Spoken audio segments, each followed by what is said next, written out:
और आखिरकार वो आत्मा जिसने न जाने कितने जन्म देखे थे, वो अब परमात्मा से एक हो गई। न कोई जन्म, न मृत्यु, बस एक शाश्वत मौन, परम शांति। पर ऐसा क्या था जो उसे हर बार वापस खींच लाता था? कभी किसी मां की गोद में, कभी युद्ध भूमि में, हर बार नया नाम, नया चेहरा, पर वही आत्मा, वही अधूरी कहानी। देखो, बात सीधी है दोस्त, हम जन्म लेते हैं, पर क्यों? क्या यह सिर्फ एक इत्तेफाका है या किस्मत का कोई खेल? परमहंस योगानंद कहते हैं, नहीं, ये सब हमारे कर्म, इच्छाएं और भीतर की प्रवृत्तियां हैं। जब तक आत्मा खुद को पूरी तरह शुद्ध नहीं कर लेती, जब तक वो परमात्मा से एकत्व प्राप्त नहीं कर लेती, वो बार बार लौटती है। जन्म की वजहें सिर्फ 3: कर्मों का बंधन, अधूरी इच्छाएं और माया का आकर्षण। बस यही 3 जंजीरें हमें बांधे रखती हैं। हम सोचते हैं ये जीवन सब कुछ है, लेकिन नहीं, ये सिर्फ एक पड़ाव है, एक परीक्षा, सीखने का मौका, बदलने का अवसर। अगर हम इस संसार को ही सब कुछ मान लें तो ये चक्र कभी नहीं टूटेगा, कभी नहीं। कर्म, हर सोच, हर बात, हर क्रिया एक बीज है जिसे ब्रह्मांड में बो दिया जाता है, और फिर उसका फल तो मिलेगा ही, इस जीवन में या अगले में। कभी सोचा है कोई बच्चा जन्म से ही इतना शांत या इतना क्रोधित क्यों होता है? क्यों कोई सुखी तो कोई संघर्ष में जन्मता है? ये सब उसके पिछले जन्मों के कर्म हैं।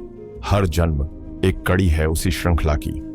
पर योगानंद बताते हैं, अगर सच्ची भक्ति, ध्यान और सेवा का मार्ग अपनाया जाए तो बुरे कर्मों का असर कम हो सकता है, आत्मा मुक्त हो सकती है। पर सिर्फ कर्म नहीं, इच्छाएं भी हैं एक बड़ा कारण। ये इच्छाएं जो अधूरी रह जाती हैं, वो आत्मा को वापस खींच लाती हैं। पैसा, प्रेम, प्रसिद्धि, अधिकार, जो भी अधूरा रह गया वो हमारी चेतना में छाप छोड़ देता है, और जब शरीर खत्म होता है, आत्मा वो छाप लेकर अगला जन्म लेती है। यहां तक कि अधूरी साधना भी आत्मा को दोबारा जन्म लेने पर मजबूर कर देती है। कोई भक्ति में था लेकिन बीच में छोड़ दी तो आत्मा फिर लौटेगी उस साधना को पूरा करने। माया भी कोई छोटा कारण नहीं है।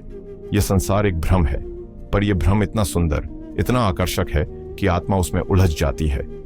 माया कहती है यही असली है, पर असल में सब अस्थायी है, आज है, कल नहीं। मनुष्य भूल जाता है कि वो सिर्फ शरीर नहीं, आत्मा है, एक शाश्वत प्रकाश। माया उसे उलझाए रखती है धन, प्रसिद्धि, रिश्तों में, और वही मोह उसे फिर जन्म लेने को मजबूर करता है। पर इससे बचा जा सकता है कैसे? ध्यान, साधना, सत्संग, ये हमें चेतना के ऊंचे स्तर पर ले जाते हैं। जब आत्मा देख पाती है कि यह संसार तो सिर्फ एक नाटक है, तब वह उसमें उलझना बंद करती है।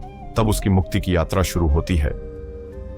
आत्म साक्षात्कार, यही है जीवन का असली लक्ष्य।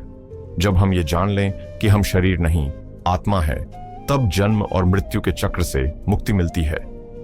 पर अधूरी यात्रा वो आत्मा को वापस खींच लाती है। अधूरी साधना, अधूरा प्रेम, अधूरी समझ, यही उसे फिर से जीवन देने पर मजबूर करती है। हमारे संस्कार वही हमें अगले जन्म में वही स्वभाव, वही आदतें दे देते हैं, जैसे कोई कोड हो जो आत्मा में लिखा गया हो।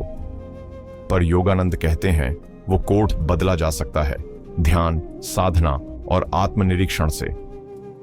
हमें सोचना होगा, क्या हम अपने संस्कारों के गुलाम बने रहेंगे या उन्हें बदलकर अपनी आत्मा को मुक्त करेंगे?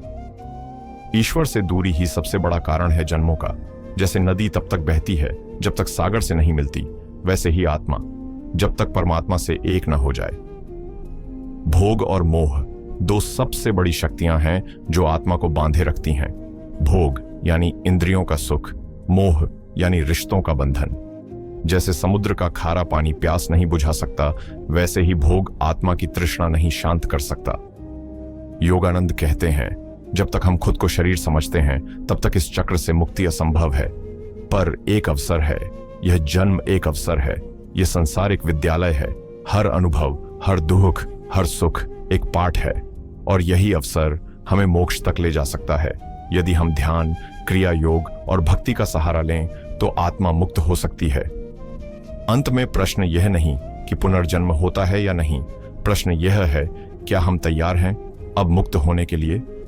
अगर यह ज्ञान आपको अंदर तक छू गया हो तो इसे फैलाइए, और याद रखिए, जन्मों का चक्र टूट सकता है अगर हम अभी जाग जाएं